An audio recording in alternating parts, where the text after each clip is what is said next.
Well, welcome to another Down the Rabbit Hole video. Happy Star Wars Day, everybody. It's May the 4th, and I wanted to kind of follow up what I did last year for Star Wars Day. I talked about Episode 1, The Phantom Menace, and specifically how I liked Jar Jar Binks. I liked The Phantom Menace. I thought it was good, and I had some interesting responses to that. So it seems only fair to follow up this year with I don't like Attack of the Clones. There are almost no redeeming features, for me, personally, in this sequel. And I thought, okay, well, let's do that for this May the 4th video. I don't like Attack of the Clones. Why not? Well, right off the bat, the title. What the heck? Now, I know George Lucas was talked to about, various things. What is Star Wars all about? Oh, it's kind of based on schlocky Buck Rogers B movies of the 50s, the serial stuff that he grew up on. And as a result, Attack of the Clones does harbor that crazy time in cinema, especially in science fiction. But I just thought it seemed so out of place. Given the Phantom Menace, I like that title. Still not quite sure who the Phantom Menace is.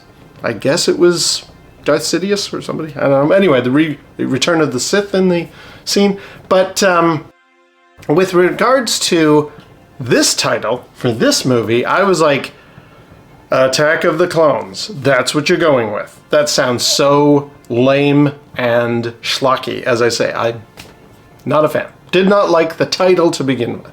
But that's okay. It's just a title. Let's see what the movie's like.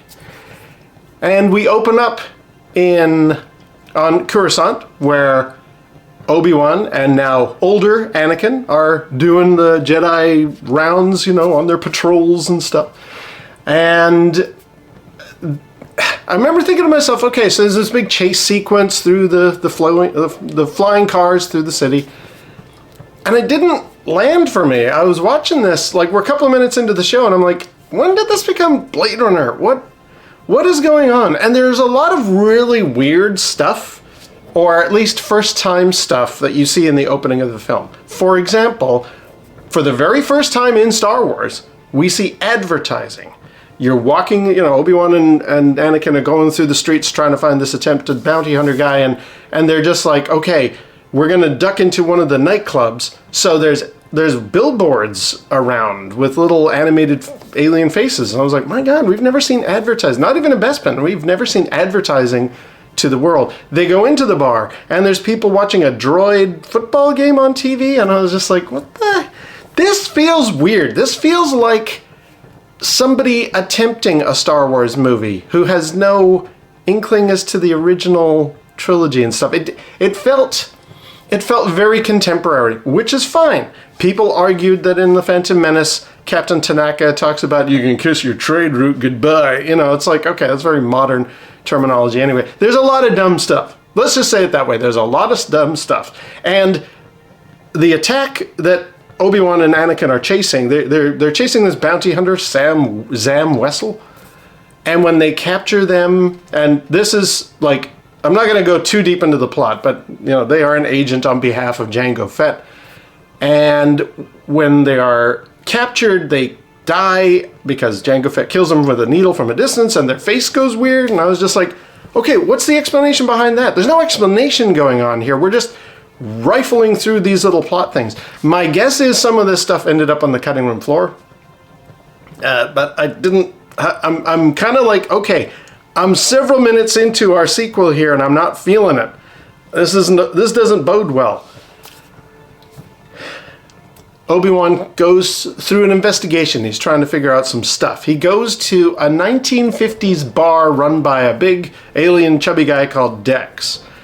And he's like, oh, I'm looking for this hidden planet. Can you tell me? Oh, let me look into that and stuff like that. And it didn't feel right. It just I'm sitting here, especially the robot Flo waitress lady. I was just like, okay, at what point has George Lucas lost the plot? It is worth noting here, Attack of the Clones was actually the first fully digital film. This was the first time this movie had been done completely digitally. And my guess is, because George is super big into moving the technology forward, what's happening with special effects and computers and all that kind of stuff, I think he injected tons of CG into it, which I'm not one of those people who complains when we see a lot of CG. If it's appropriate to what's going on in the film, totally not a problem. I just watched Dune recently, Dune Part 2. That's got a lot of CG, and you don't hear me complaining about that. So I'm not against CGI. But it seems like with this film, there was so many things that were moving forward for the story without any deep... It felt like, here's a cute moment for Obi-Wan, why don't we turn it into a 50s diner, and we'll have everything CGI around him, including Obi-Wan's robe when he hugs the owner of the diner. Weird stuff. Anyway, I'm getting off the plot. I'm not feeling it so far. We are introduced to Christopher Lee playing Count Dooku, who is our Sith villain of the piece. And I remember thinking, wait a minute, who's this Count Dooku guy? Now, I'm sure there's a deep explanation from the fan base. If you go on Wikipedia, I'm sure there's a whole article about Count Dooku. But I remember thinking to myself, okay, so Maul died in the first, in Phantom Menace, spoilers. So Darth Sidious needs a new apprentice or a new right-hand man to do his dirty work for him. So they just roped in Count Dooku and had Christopher Lee play him. And I was thinking, well, that seems rushed. We just suddenly got this other guy, this Count. What's the explanation there? Again, I'm sure if you go into the deep articles, there's lots of explanation of who Count Dooku is. But I remember coming out of it thinking, if you're not going to explain it to the layman audience member, they're going to get lost. And I felt lost watching that whole sequence. I was like, I don't know who this guy is. I don't understand where he fits in. Palpatine suddenly, or not Palpatine, and Sidious has suddenly got a new apprentice. What's that all about? It felt very rushed and it felt very wrong. Now, Obi-Wan was fine, but I was not a big fan of Hayden Christensen and his acting. He is a fine actor.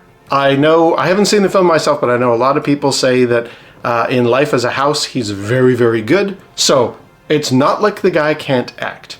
But both he and Natalie Portman in various interviews had said they were having a hard time with all the green screen CGI stuff. I think some actors, they can't hit their vibe if they don't see what they're talking to. Natalie Portman was fine though. She delivered. Hayden Christensen though, now he's got a bit of a rough situation because George Lucas was kind of like, okay, you're in young rebellious phase of who is going to become Darth Vader, so you got to be both our likable guy from the previous film, but also you're going to become villainous. So it's time to turn Anakin into this complainer. But it just came across as whining. All he does is moan and give off and gripe. And it's all about how Obi-Wan's trying to ruin my life. Yeah! It's like, okay. This isn't working, Hayden. Your performance is not good. I'm sorry. I'm not a fan. It didn't work for me. And a big problem with that is that then we're also supposed to believe that he and Padme are falling in love, and we got to kind of move the plot forward, and it didn't feel earned. It felt very rushed. It was like, okay. She's got to fall in love with him, so we'll do that. Okay. There's not enough time spent to let this blossom and grow and feel organic. It felt pushed forward. And I think actually, as a side note, I think George Lucas might have found that he had front-loaded the Phantom Menace a little too early. Anakin's only 9, and there's nothing that we are aware of come episode 4, A New Hope. We got to get from the end of Phantom Menace in 2 movies. We got to fast forward to the rise of the Empire, Darth Vader, and all that kind of stuff, and the destruction of the Old Republic. So it felt like, okay, we gotta hit the accelerator on this. This isn't going fast enough. So unfortunately, a victim of that was the romance between Amidala and Anakin. It just didn't work. There is toward the end of the film, they're being tied up and have to fight all these creatures in the big auditorium, the big arena. Get to that in a second. And as they're being wheeled out, she just turns to him and says, "I love you." And I was like, really? That was kind of not quick, because they do a whole bunch of traveling together. It's not like this is just over the course of a day, but it felt rushed and not in a good way. So I had a real problem with the romance being kind of fast forwarded and just get to it. Before I get to the arena bit, because that's probably my biggest gripe, there's this whole sequence where they go through a factory and they're rolling around and they're jumping into bins and they're being hoisted away, and 3PO and R2 are there, and R2 can suddenly fly? What? When was that not used? Why was that not used in the original trilogy? I know, it's something added later, but it represented to me a lot of the problems. It seems like, wouldn't it be cool if started to set in, which is unfortunately something Star Wars became very guilty of as the years went by. So, wasn't a fan of all of that stuff. And that, I remember watching the bit where they're going through these factory moments, and I seem to remember in the making of Attack of the Clones, there's an interview either with George Lucas or with Natalie Portman. They didn't really know what they were doing. They were just filming, rolling around and jumping through things, and they were going to figure it out later in post, I think.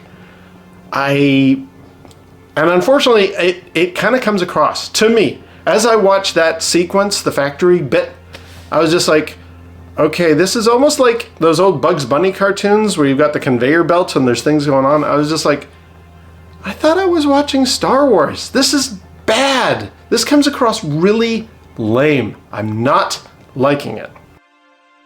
And then we get to the big arena. Our heroes are, as I say, tied up to the pole. She suddenly is in love with him. Okay, let's release these different creatures that are very CGI and kind of dated looking by today's standards. And it's like, okay, you're being very inventive with your material here, George, but my God, no, I'm not. Okay, fine. Yeah, a big fight sequence. They cut themselves loose. She rips the part of her costume that doesn't quite make sense if you sew a costume together. Whatever, it's for the kids. Whatever. So we've got a fight going on, and now it looks like, oh man, the odds are stacked against our heroes here. What's going to happen? And Mace Windu comes out and pulls a lightsaber onto Jango Fett's neck, and suddenly all the clone troopers arrive from the sky and they save the day? That's like the worst example of Deus Ex Machina I've seen in a film in ages. And I remember sitting there watching it going, wow, I didn't think this movie could drop any lower, and it just did. Wow, this is awful. And that was sort of where I got to with Attack of the Clones. I have never really liked it. I thought it was a bad title, and just everything I saw afterward followed suit. It has a few redeeming qualities. For those who are not fans of Jar Jar Binks, there's hardly any of him in there, so you're welcome.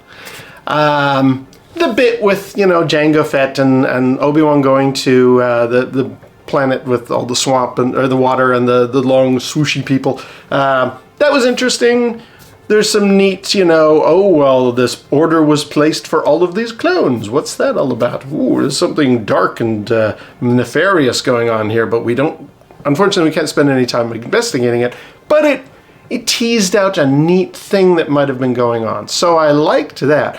I liked the fight scene between Obi-Wan and Jango on the landing platform. There are some good bits, don't get me wrong. And Ewan McGregor's doing a bang-up job of channeling Obi-Wan. I mean, back then, channeling Alec Guinness. But let's be honest, Ewan McGregor now owns the Obi-Wan character. Like, he's played him so much now with that new series and stuff. He is Obi-Wan Kenobi. And that's cool. I love that. I really, really liked him.